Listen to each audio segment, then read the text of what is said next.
Good evening বন্ধুরা, কেমন আছেন আপনারা? সবাই নিশ্চয়ই ভালো আছেন, আমিও ভালো আছি। আজ সোমবার, সন্ধ্যে এখন 7:30 বাজে। আজকে সন্ধ্যে থেকেই ব্লগটা শুরু করছি। সকাল থেকে ছিলাম না, মায়ের বাড়ি গেছিলাম। আমার ঠাকুমার গত 4-5 দিন ধরে পায়খানা বমি হচ্ছে।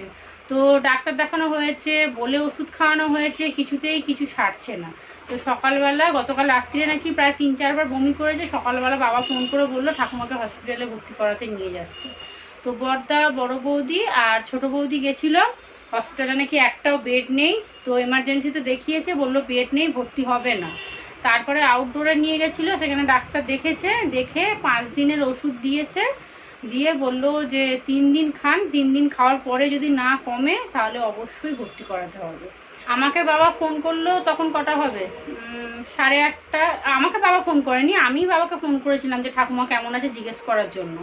তো গতকাল রাত্রিরেও ফোন করেছিলাম, বলছিল বমি করছিল, তারপরে চোখ মুখ কেমন হয়ে গেছে, খেতে পাচ্ছে না, একদম বিছানা থেকে উঠতে পারছে না। সকালবেলা আমি 1:30টার সময় ফোন করেছি যে ঠাকুমা কেমন আছে, তখন বাবা বলছে না রে, ঠাকুমার শরীর খুব খারাপ, হসপিটালে নিয়ে যাচ্ছে, তো তুই চলে আয় এখানে, আমি আর মা ঘরে একা আছি। আমার বাবা তো চিন্তা করছে কি হবে না হবে, ঠাকুমা কান্নাকাটি করছে, বলছে আমি যাব না। কিন্তু না গেলেও তো নয়, বলুন না, তাহলে তো মানে এতটাই শরীরে হয়ে গেছে যে উঠতেই পারছে না একদম। সেলাইনের খুব দরকার ছিল, কিন্তু ভর্তি হলো না। বলছে গিজ গিজ করছে লোক, একদম বলছে একটাও বেড নেই, আমার ঠাকুমা বলছে। আর হসপিটালে দেখবেন এমনিও গেলে না, শরীর যতটুকু খারাপ থাকে তার থেকে দ্বিগুণ খারাপ করে দেয় হসপিটালে। এমনই একটা জায়গা বাবা, আমার জ্বরের সময় 3 দিন ভর্তি ছিলাম, সে আমি জানি, ওরে বাবরে যা কষ্ট হয়েছিল। তো 2টোর সময় চলে এসছে, আউটডোরে ডাক্তার দেখিয়েছে, বললাম তো 5 দিনের ওষুধ দিয়েছে, 3 দিন খেয়ে যদি না কমে তাহলে অবশ্যই ভর্তি করাতে হবে। আর আমি সকালবেলা গেছি, ঘর তো ঝাঁট দিয়ে মুছে, তন্ময় কাজে বেরিয়ে গেল। তন্ময় আজকে 2বার কাজে বেরিয়েছে। 5টার দিক করে একবার গেছে, মালিকের বড় ছেলেটা দার্জিলিং ঘুরতে যাবে, তাকে ছাড়তে। আর তারপর চলে আসলো 7টা না 7:30টার দিক করে চলে এসছে, এসে একটু শুয়েছিল, আবার বেরিয়েছে 10টার দিক করে। তো ও বেরিয়ে গেল, বললো আর রান্নাবান্না করতে হবে না, ছেড়ে দাও, আমি বাইরে খেয়ে নেবো। আর আমি আর তিশান ঘর ঝাঁট দিয়ে মুছে, বাসি জামা কাপড় সব ধুয়ে টুয়ে আমি চলে গেছিলাম। তিশানের আজকে স্কুল ছিল, আজকে যা গরম পড়েছে, ওরে বাপরে, কেউ স্কুলে যায় না জানেন, কেউ না। আগামীকাল যাবো কিনা ঠিক নেই এখন স্কুলে। এখানে তিশানের জন্য ম্যাগি বসিয়ে দিয়েছি, আর এই যে আমার জন্য এখানে বসিয়েছি, কিন্তু আমারটা একটা আলু কুচিয়ে দিয়েছি। এই 2টো ম্যাগির প্যাকেট মা আসার সময় হাতে দিয়ে দিল, বলছে ছেলেটা কিছু খায় নে, নিয়ে যা, বাড়ি গিয়ে করে দিবি। আর ওদের ঘরে যা গরম রে বাপরে, বিছানা জানেন পুরো তেতে আছে একদম, এত গরম, তবুই গরমের মধ্যে আমি দুপুরবেলা ঘন্টাখানেক ঘুমিয়ে পড়েছি। ব্লগ দেবো ভুলেই গেছি, কখন শুয়ে যে আমার চোখ বুজে গেছে, আমার তো মানে আর কোনো হুঁশ নেই। এটা আমার জন্য বসিয়েছি, আমারও পেটটা কেমন ভার হয়ে আছে। এটা তিশানকে দিয়ে দিই, আর রাত্রিরে কি রান্না হবে দেখিয়ে দিয়ে। এই যে ভাত হবে, ভাত, আলু সেদ্ধ, ডিম সিদ্ধ হবে। কিন্তু ডিম সিদ্ধ আমিও খাবো না, তিশান খাবে না, মা আর তন্ময়ের জন্য ডিম সিদ্ধ করব। এই গরমে আর ডিম সিদ্ধ আমার তো খেলে আর হবেও না, তিশানকে আমি আর দেবও না। কালকে 2 বেলা মাংস খেয়েছে, ঘি আছে, একটু ঘি নিলে নিয়ে নেবে, ব্যাস। চালটা একটু ভিজিয়ে রেখেছি, একটু পরেই ভাতটা বসিয়ে দেবো, কারণ গরম গরমও তো আবার খেতে পারবো না একদম। আর আমাদের এ ঘরে জানেন গ্যাস একদম জ্বালানোই যাচ্ছে না, এত গরম লাগছে। তাই বাবাকে বলছিলাম যে একটু যদি 8টা-9টার দিক করে একটু ঝড় বৃষ্টি হতো খুব ভালো হতো, কিন্তু দূর, ও হবেও না। আর তিশান এসেই পড়তে বসে গেছে, ওর তো পড়া আছে আগামীকাল সকালবেলা। এনে একটু ঠান্ডা হোক, হ্যাঁ, কিন্তু দেখতে হবে কিন্তু। আর এই যে জামা কাপড়গুলো এসে তুললাম, তিশান পড়তে বসে গেছে, এগুলোকে ভাঁজ করে আবার জায়গা মতো রেখে দেবো। তিশানকে ম্যাগি দিয়ে দিয়েছি, আমিও একটু ম্যাগি খেয়ে নিই, তারপরে একটু চা বসাবো, তন্ময় চা খাবে। আর এই যে সারাদিন ওই গরমের মধ্যেও জানেন কি কাণ্ড করছে, ছোদ্দার ছেলে নেই তাতেও শুরু করে দিয়েছে বদ্দার মেয়েটার সাথে, বাপরে বাপ, ও ওকে মারছে, ও ওকে মারছে। একে আমার বাবার শরীর ভালো না জানেন, আমার বাবা আবার ঠাকুমার জন্য চিন্তা করছে, বুকে ব্যথা করছে, আর তার মধ্যে ও গিয়ে আরও জ্বালাচ্ছে, মনে হয় চুলের মুঠিটা ধরে 2-4 ঘাত দিয়ে।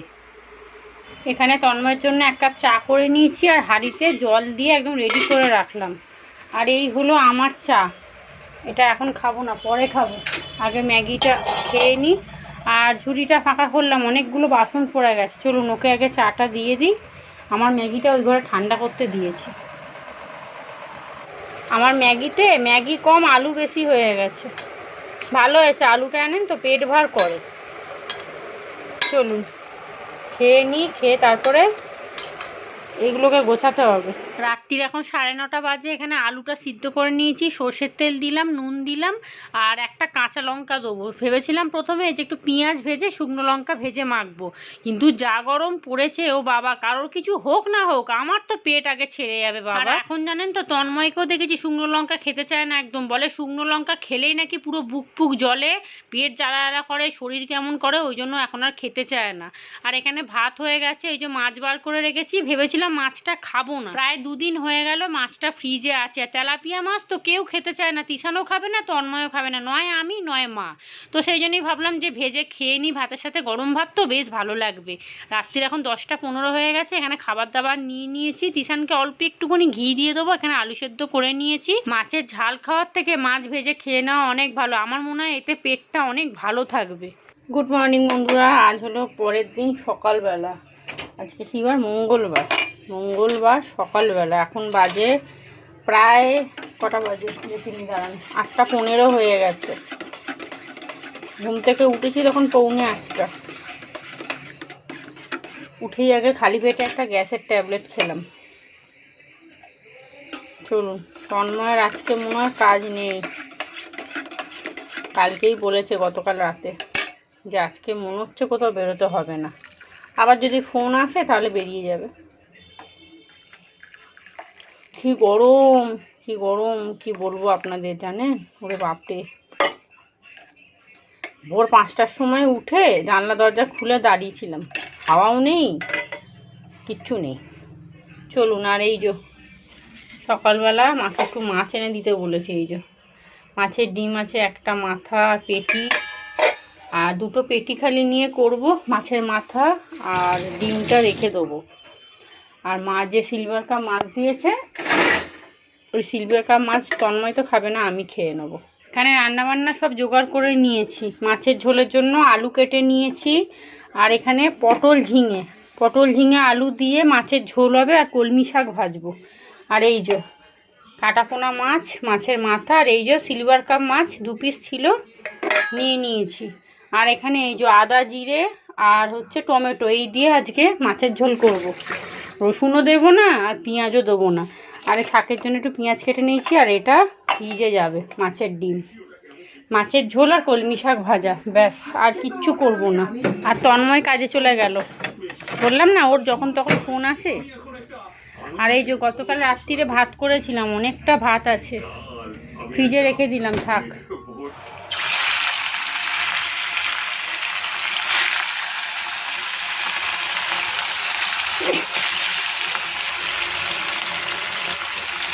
একদিকে শাক ভাজাটা বসিয়ে দিয়েছি, আর একদিকে মাছটা বসিয়ে দিলাম।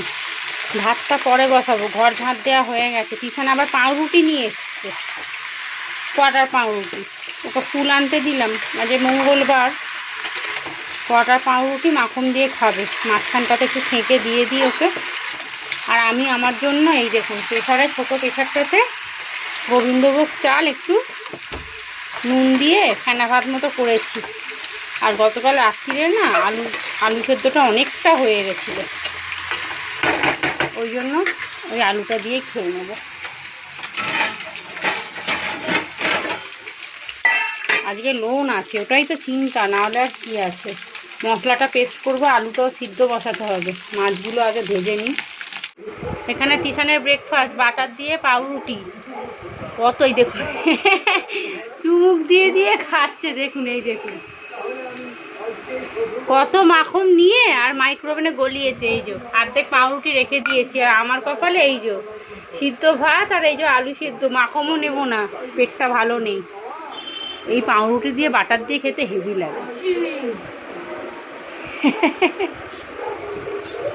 ব্রেকফাস্ট হয়ে গেছে, এখানে মাছের ঝোলটা বসিয়ে দিয়েছি, ওদিকে আলুটা সিদ্ধ করে নিয়েছি মাছের। আর কড়ার মধ্যে তেল দিয়েছি একটু বেশি করে, গোটা জিরে দিয়েছি, গোটা জিরে পুরো কালা হয়ে গেছে, মানে পুরো পুড়ে গেছে।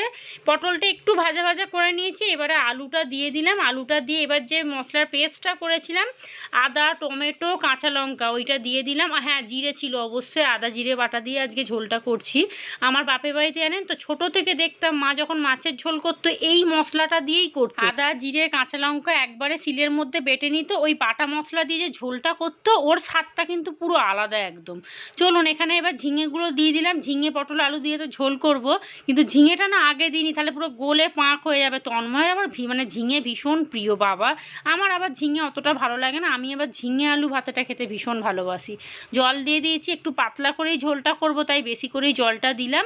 আর দেখতে পাচ্ছেন গোটা জিরে কত দিয়েছি, আমাদের এখানে গোটা জিরে কত করে জানেন, 60 টাকা, মানে 600 টাকা কিলো গোটা জিরে দিয়ে দিয়েছি মাছগুলো। এবারে টকবক করে ফুটুক, মাছের ঝোল রেডি হয়ে যাবে।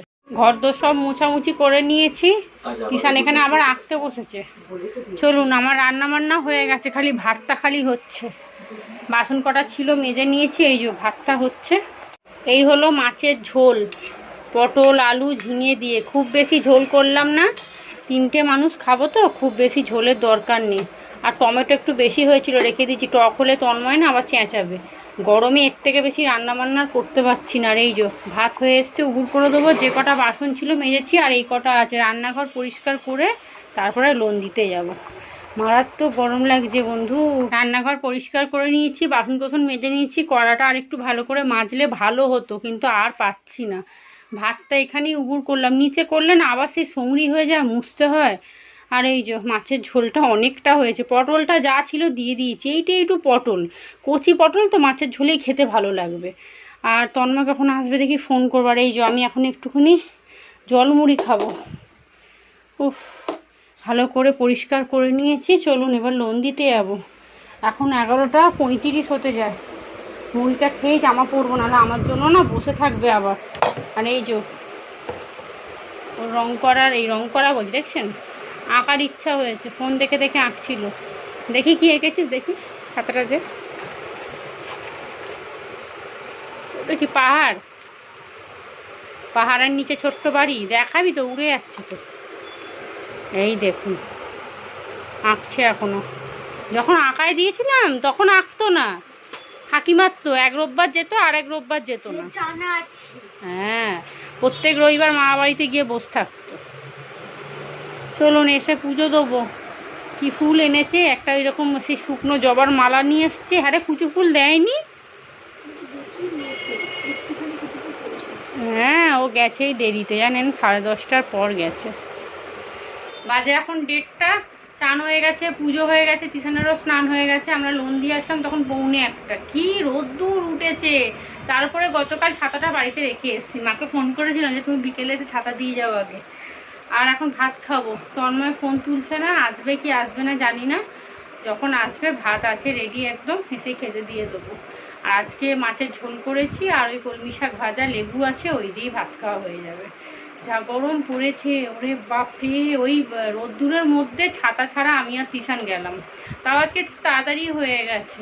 আজকে সব দিদিরা তাড়াতাড়ি লোন দিয়ে চলে গেছে, সবাইকে নাকি বলেছে লোন দিতে দেরি হলে 10 টাকা করে ফাইন লাগবে। আজকে নাকি সব তাড়াতাড়ি করে লোন দিয়ে গেছে। গত সপ্তাহে লোন দিতে যাইনি, আমার কোমরে ব্যায়াম ধরেছিল বললাম না, বিছানা থেকে উঠতেই পারিনি, বৌদির হাতে লোন দিয়ে দিয়েছিলাম। তার আগের সপ্তাহে তিশানের পরীক্ষা ছিল, আমি লোনটা দিয়ে চলে এসেছি, দিদি বাড়ি লোন বসে। তবে এবছরই লোন মানে শোধ হয়ে যাবে, আর 3-4 মাস বাকি, আর নেবো না। জানেন তো লোনে প্রচুর টাকা চলে যায়, তার থেকে বড় কথা নেশা হয়ে যায় লোন নিতে নিতে একটা, মানে এই লোনটা শোধ হলে আবার এত টাকা নেবো, এরকম করতে করতে না একটা নেশা হয়ে যায়। তন্ময়ও বলছে যে লোন এবার বন্ধ করে দাও, আর দরকার নেই। আমরা নিয়েছিলাম ঘর বাড়ির জন্য, এছাড়া আমরা খুব একটা ধার বাকি নিতে পছন্দ করি না। আমি তো নিই না ধার বাকি, আমার যতটুকু পয়সা আমি ক্যাশ পয়সায় কিনে খাবো। ধারটা খুব মানে খুব কম, তাও আমি নিই না। অনেকে হয় দেখেছি সারা মাস মুদিখানা সব কিছু ধারে নেয়, মাসের শেষে টাকা দিয়ে দেয়, কিন্তু আমি আর তন্ময় আমরা দুজনেই ধার পছন্দ করি না। তোমার যা পয়সা আছে সেইটুকু দিয়ে তুমি আলু ভাতে ডাল করো, ঠিক আছে। তন্ময়ও তাই, যে একদমই ধার করবে না, ও ধার করা পছন্দ করে না। এই যে লোন নিয়েছি না, বারবার আমাকে বলছে লোন শোধ হয়ে গেলে আর নেবে না একদম। চলুন হ্যাঁ এবার খেয়ে নি, দেখছেন কিরকম ঘামছি, তাও পাকা চলছে কিন্তু। গুড ইভিনিং বন্ধুরা, সন্ধ্যে এখন 6:30 বাজতে যায়। তিশান সন্ধ্যে দিয়ে দিয়েছে, পার্কে গেছিলো, এখন প্রত্যেক দিন পার্কে যাওয়া শুরু করেছে। আর আমি একটু বিছানাটা ঝেড়ে জামাকাপড় যা ছিল একবারে ভাঁজ করে জায়গা মতো রেখে দিয়েছি। এখন চা করতে যাব, খিদে পেয়ে গেছে। এখন বললাম না 4-4:30 বাজলেই খিদে পেয়ে যাচ্ছে, কেন কি জানি বাবা। তো বাবা বলছে কি যে খিদে পাওয়া তো ভালো, কিন্তু আবার কৃমি হলেও না খিদে পায় বারবার। কিন্তু আমি তো কৃমির ওষুধ প্রায় গত 1 মাস না 1-1.5 মাস আগে কৃমির ওষুধ খেয়েছি, এখন তো আর খেতেও পারবো না, মিনিমাম 3-4 মাস না হলে। তো এখন চা করবো। তিশানকে বললাম যে একটু ফুরুলি নিয়ে একটু মুড়ি মাখি, মুড়ি খাবো, মাও আসবে। আর তন্ময় সেই যে সকালে বেরিয়েছে এখনও আসেনি, আমাকে বললো আমার যেতে একটু দেরি হবে, 7টা সাড়ে 7টা বাজবে। ও এলে তো ভাত খেয়ে নেবে, আর রাত্রিবেলা কি খাওয়া হবে এখনও ঠিক নেই। তবে সকালবেলা একটু বেশি করে ভাত করে রেখে দিয়েছিলাম, যে জল ঢেলে যে করে একজনের কি দুজন, একজনের মোটামুটি হয়ে যাবে।